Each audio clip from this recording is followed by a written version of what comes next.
Have you ever stopped to think about how the Roman army managed to dominate practically the entire known world without the advanced technology we have today? What was their secret? How did an ancient military force become so efficient, so organized, and practically invincible while other armies fell along the way? The answer lies in a revolutionary classification system that transformed ordinary soldiers into true war machines, ensuring that every man knew exactly what to do, where to be, and how to act. In this video, I'm going to reveal the 10 secrets behind this system, the very same ones that made the Roman army the best and most respected of all time. Whether you're looking for strategies on leadership, organization, motivation, or even tackling life's challenges, these secrets will open your mind. They're timeless lessons that can transform how you approach challenges and organize yourself to win. Stick with me, because what you'll discover here might just change everything. Picture yourself on a sunny morning in ancient Rome. The sound of leather sandals striking stone streets echoes through the city as soldiers march in impeccable rows. The gleam of their bronze armor is blinding, and golden standards sway in the wind. For most, this spectacle is the perfect image of an invincible army built solely to win battles and conquer lands. But behind this imposing appearance lay a fascinating secret.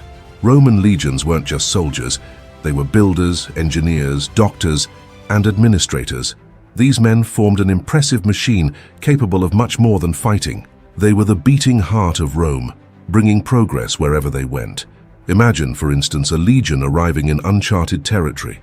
Instead of simply setting up camp, they studied the terrain like true strategists. Skilled engineers inspected every detail to find the ideal spot, and within days they built fortifications. But it didn't stop there. They also constructed roads, connecting these lands to the vast Roman Empire. These roads, by the way, were masterpieces of engineering built to last. Some have survived for millennia and can still be found in parts of Europe. Isn't that incredible? Have you ever tried to uncover what turned Rome into the greatest empire in the world, only to get lost in a flood of details? Don't worry, you're not alone. Imagine finally mastering the most decisive moments in Roman history, learning the brilliant strategies of generals like Julius Caesar and Scipio Africanus, and understanding how their tactics shaped the fate of the world. With this in mind, I created the ebook, The 10 Battles That Shaped the Roman Empire, where you'll gain access to clear, objective analysis packed with exclusive curiosities. Discover how Rome won battles once thought impossible, and become a true expert in Roman military history. Don't waste time. Access the pinned comment and secure your copy now. Act quickly before it's gone.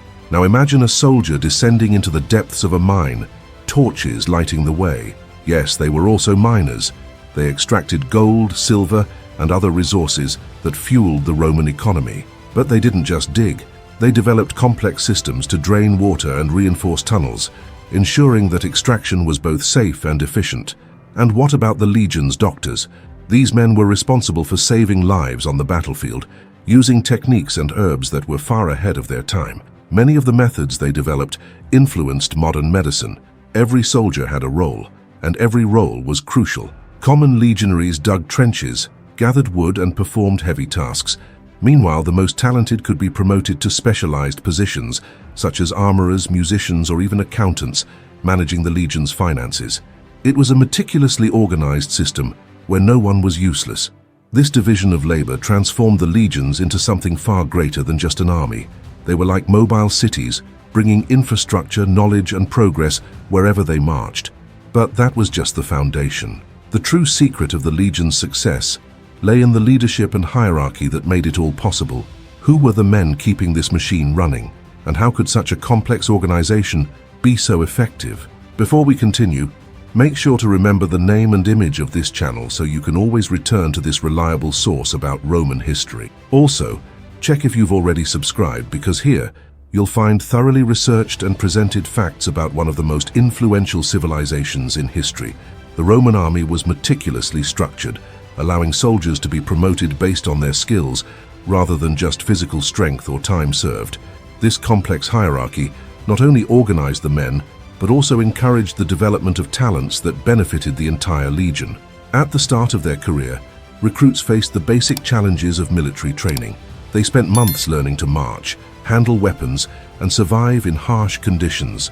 After completing this stage, The average soldier was assigned heavy labor tasks such as digging trenches, gathering wood, setting up camps, and performing other physically demanding activities. This was the reality for most new legionaries, especially those without specific technical or intellectual skills. However, for those who stood out, a promising path awaited. Soldiers who demonstrated specific abilities, such as reading, writing, engineering, medicine, metallurgy, or music, could be promoted to more specialized roles. These roles fell under the category of immunes, a title that exempted the soldier from manual labor and placed them in positions of greater responsibility. The immunes played crucial roles in the Legion.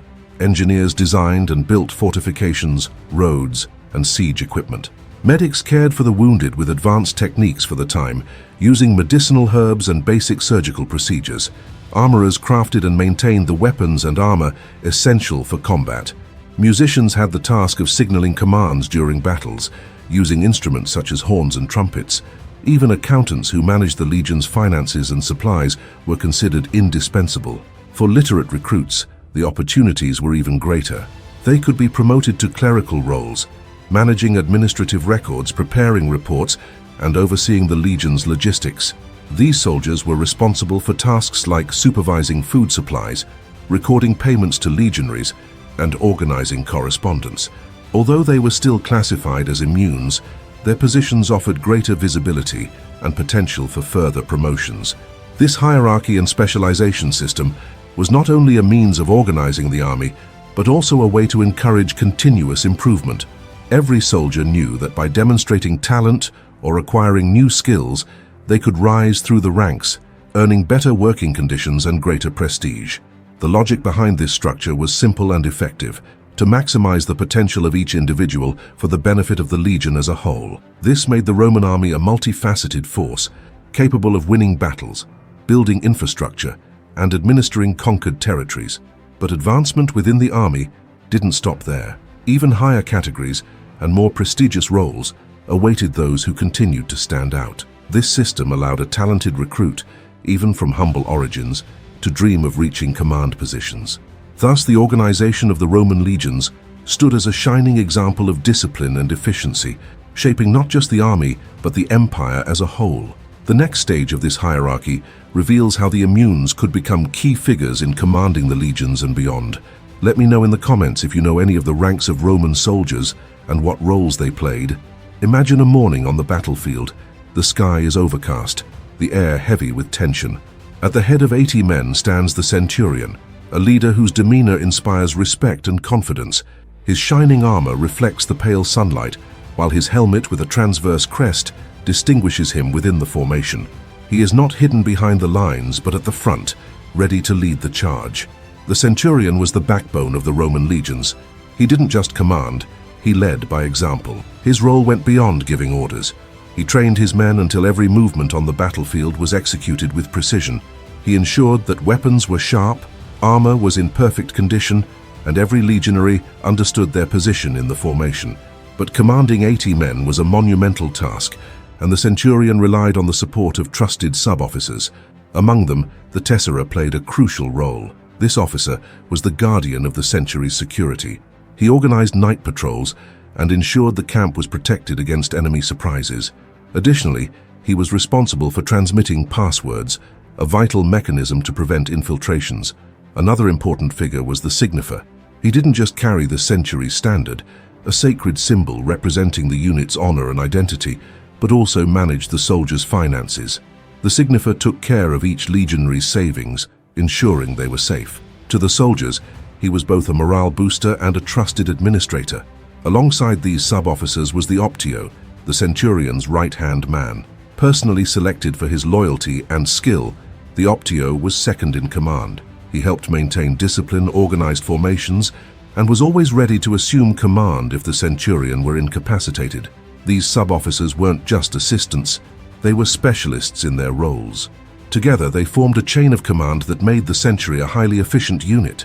Communication flowed from the centurion to the sub-officers, and through them to every soldier, ensuring everyone knew exactly what to do, whether on the march, in camp, or in battle. The centurion was also a central figure in the daily life of the legion. He resolved conflicts, supervised training, and attended to the needs of his men. In battle, he was the first line of defense and the last to retreat. His courage was the driving force that pushed soldiers to fight to their limits. This hierarchical structure was a significant part of what made the Roman army so formidable. The interaction between the centurion and his sub-officers allowed the legion to function like a well-oiled machine, even under adverse conditions. But the centurion, while essential, answered to an even greater hierarchy. If you're enjoying this content and feel these stories about Rome are helping you better understand the empire that shaped the world, don't forget to leave a like. This not only helps spread the true history of Rome to more people, but also ensures that YouTube recommends more videos like this to you. So give it a like and strengthen this journey of historical discoveries. Within the Roman legions, some roles were critical, both on the battlefield and in military administration. Two of these positions were the aquilifer and the beneficiarii. Their roles combined specialization, prestige, and responsibility, making them indispensable elements for the success of Roman military operations. The aquilifer was the soldier tasked with carrying the legion's eagle standard, a sacred symbol of the legion and of Rome itself. The eagle represented the strength, glory, and unity of the empire. Losing the standard in battle was considered the greatest disgrace a legion could suffer, as it symbolized the very soul of the unit. This role was reserved for only the most loyal and courageous soldiers, with years of impeccable service. On the battlefield, the aquilifer had a strategic role. He carried the standard in a visible position, serving as a reference point for the soldiers. This visibility helped the troops maintain formation, even amidst the chaos of combat. The importance of his role required him to remain at the center of the action, protected by a small group of soldiers dedicated to ensuring the standard's safety. Beyond its symbolic function, the aquilifer also had administrative responsibilities related to the legion's finances. He oversaw the money collected and managed by the soldiers, including personal savings and collective funds used for unit expenses. The trust required for such duties further reinforced the respect his fellow legionaries held for him. The beneficiary, on the other hand, were soldiers assigned to specific administrative and operational tasks, often under the direct command of senior officers, such as prefects and governors. Their role was diverse but always essential. During military campaigns, they managed supplies, organized the transportation of grain and equipment, and oversaw contracts with local suppliers. This logistical function was crucial to ensuring that the legion could operate efficiently in any environment. In addition to logistical tasks, the beneficiarii also undertook special missions. They might be tasked with maintaining public order in distant regions or acting as representatives of Roman command in negotiations with local leaders. Their close proximity to military leadership made them highly trusted and important figures within the hierarchy. The prestige of these positions was evident. The aquilifer was easily recognizable by his lion-skin cloak, a symbol of his status, and by the eagle standard itself, a revered icon. The beneficiarii, in turn, stood out for their access to senior commanders and the strategic nature of their roles, which earned them high status among their peers. These roles were more than just specializations. They reinforced the structure of the Roman army, ensuring that each legion could function efficiently and cohesively. While the aquilifer embodied the unity and morale of the legion, the beneficiarii ensured that administrative and logistical aspects were always under control. The combination of technical, administrative, and military skills required for these positions was one of the factors that set the Roman legions apart from other armies of antiquity. But the Roman army was even more complex, with a leadership hierarchy above these positions that coordinated the entire structure. Don't forget to grab your digital book, 10 Battles That Shaped the Roman Empire. It's crucial to get your copy now before they run out. Picture a Roman soldier in his early campaigns. He started as a simple legionary, marching thousands of miles, building camps and facing brutal battles.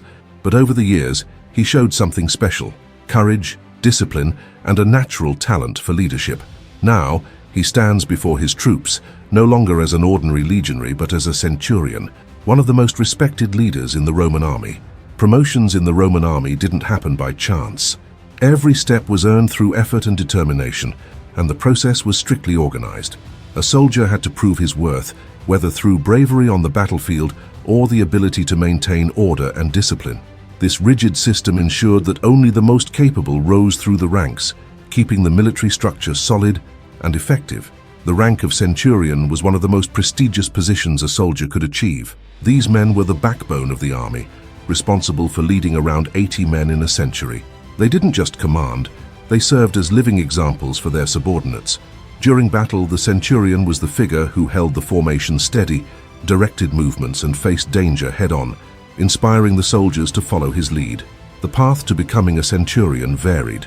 Many started as simple legionaries, rising through the ranks after years of impeccable service and notable achievements.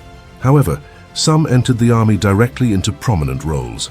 These individuals might come from the equestrian class, composed of men of wealth and influence, or from the Praetorian Guard, the elite force tasked with protecting the emperor. They brought with them experience and connections, often securing strategic positions within the legions. The importance of centurions extended far beyond the battlefield. They were responsible for training legionaries, ensuring that every soldier was prepared to face any challenge. They also acted as mediators, resolving internal disputes and maintaining troop morale. Additionally, they oversaw logistical aspects such as weapon maintenance and camp organization, making them indispensable to the functioning of the legion. Centurions weren't just leaders, they were the bridge between common soldiers and high commanders. Their experience and closeness to the troops allowed them to represent the needs of the legionaries while executing the orders of their superiors. This balance made their role crucial to the cohesion and efficiency of the army. For many centurions, their military careers didn't end with the conclusion of campaigns. After years of service, many were rewarded with administrative or governmental positions, or even commands of garrisons in distant provinces. Their experience in the army prepared them to handle civilian challenges, making them natural leaders during peacetime. This structured system of promotion and leadership was one of the secrets of Rome's military success. Yet above the centurions was an even higher hierarchy, made up of tribunes, legates, and camp prefects. Before we continue, I noticed you haven't subscribed to the channel yet.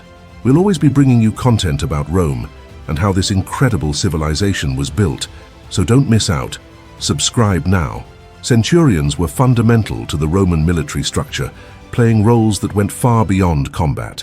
They were identified by their distinctive armor, designed to reflect their authority and ensure they were easily recognized by the troops in any situation. Their helmet with a transverse crest, often made of bronze or iron, was one of their most striking features, allowing soldiers to quickly locate their leader in the heat of battle. Additionally, the arrangement of their weapons, sword on the left and dagger on the right, set them apart from ordinary legionaries, symbolizing their command status. In battle formations, centurions occupied strategic positions, often at the front line or on the flanks, where they could observe and adjust troop movements as needed. Their presence was essential to maintain the cohesion of the unit, ensuring that every soldier followed commands without hesitation. This required not only military skill, but also a deep understanding of strategy and tactics, especially in battles where organization was crucial to success.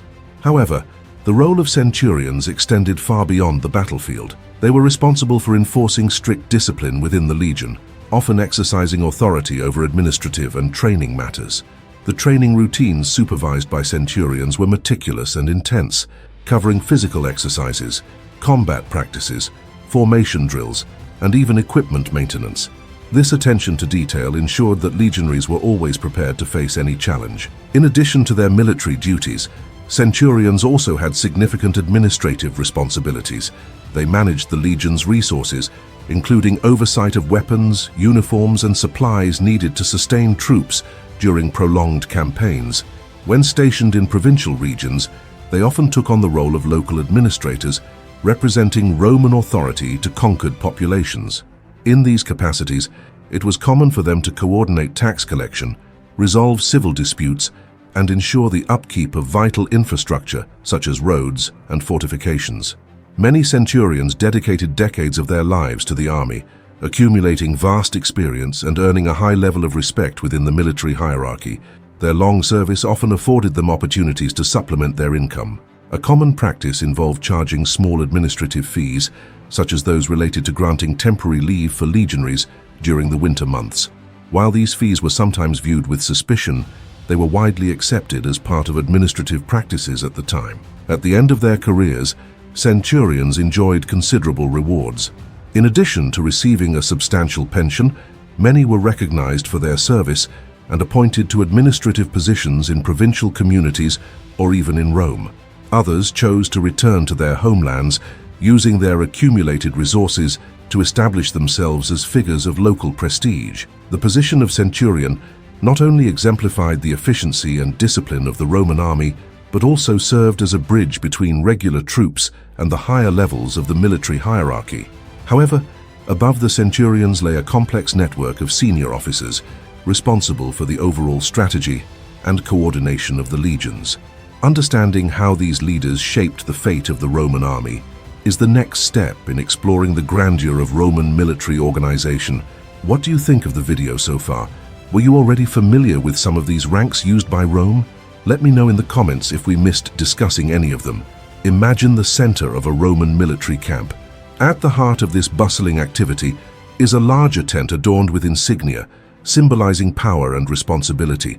Inside, 3 men are seated: the legate, the tribune, and the camp prefect. They are not just leaders, they are the brains orchestrating the entire operation of the legion, each with a specific and indispensable role in the functioning of the greatest military machine of antiquity. The legate was the supreme commander of a legion, a man who combined military authority with political prestige. Appointed directly by the emperor, he typically came from the senatorial order, an elite class of aristocrats who dominated Roman politics. Young, ambitious, and well-prepared, the legate was often at the beginning of his political career, using the command of a legion as a stepping stone to reach higher positions in government. He not only led the troops, but also devised the strategies that shaped the success of Roman campaigns. During a battle, he determined formations, coordinated the cohorts, and managed available resources.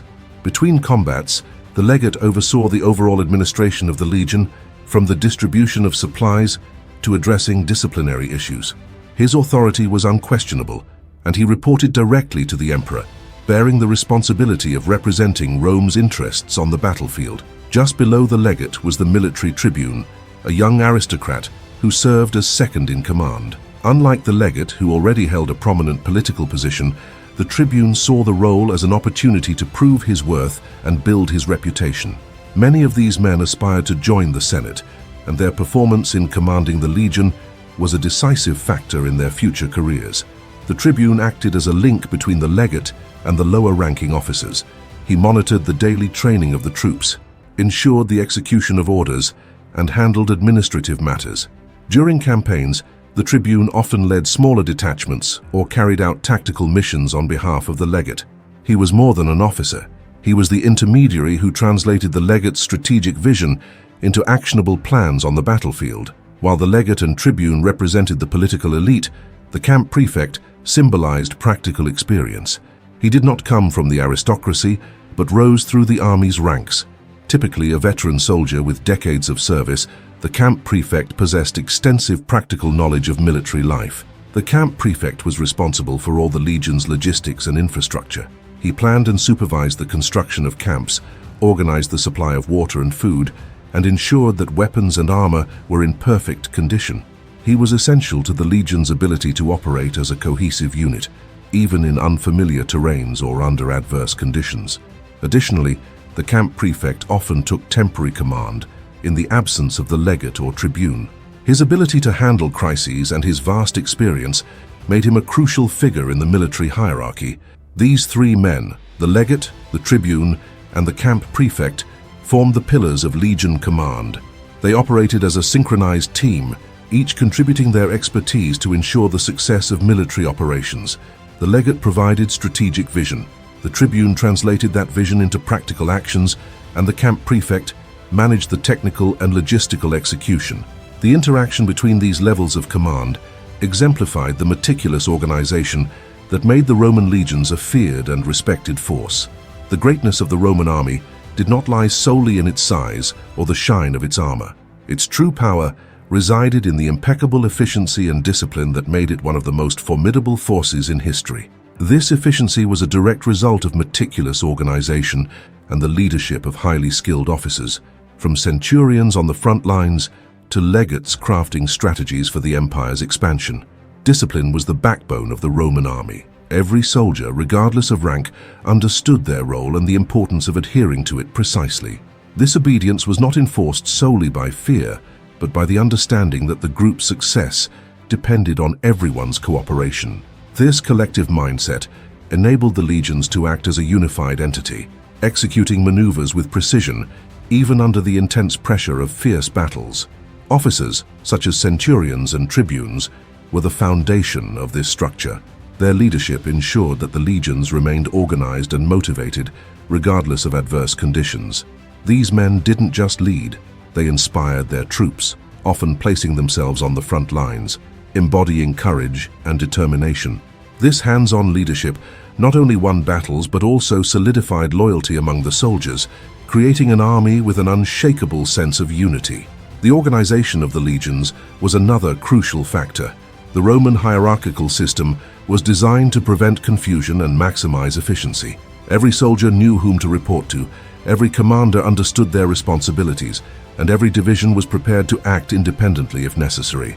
This flexibility, combined with the strength of the hierarchy, allowed the Roman army to overcome enemies who often outnumbered them. Beyond their military strength, the Roman army was also an instrument of civilization. The legions built roads, bridges, and cities, leaving marks that are still visible today. They administered territories, brought laws, and helped integrate diverse cultures within the vast empire. This cultural and administrative impact was inseparable from their military efficiency, demonstrating how the Roman army shaped not only the battlefield, but also the very world in which it operated. The legacy of the Roman army extended far beyond its time. The discipline, organization, and strategies they developed influenced armies throughout history, from medieval kingdoms to modern military forces. Their tactics, formations, and the very concept of a structured hierarchy remain foundational in military doctrine to this day. Over the centuries, the world has learned from the Roman example. The strength of an army lies not only in its ability to fight, but in its capacity to organize, adapt, and sustain itself. It was this unique combination of discipline, leadership, and strategic vision that enabled Rome to conquer and govern one of the greatest empires in history. Thus, the legacy of the legions continues to inspire and teach, marking history as a force that will never be forgotten. So, did you realize how incredible the Roman army's classification system was? Every detail, every role, was meticulously planned to create a nearly unbeatable machine. And do you know what's even more impressive? These 10 secrets about how they organized everything explain why the Roman army was the best in the world, influencing military strategies to this day. And remember, whenever you want to learn how Rome was built and became this powerful civilization, just check the pinned comment and grab your digital book, 10 Battles That Shaped the Roman Empire. Get it today because copies are running out. If you enjoyed discovering all this, don't forget to like the video and share it with your friends. And of course, subscribe to the channel so you don't miss out on more fascinating content about the Roman world. There's much more history and curiosities coming your way. Hit the notification bell and let's explore the past like never before. See you in the next video.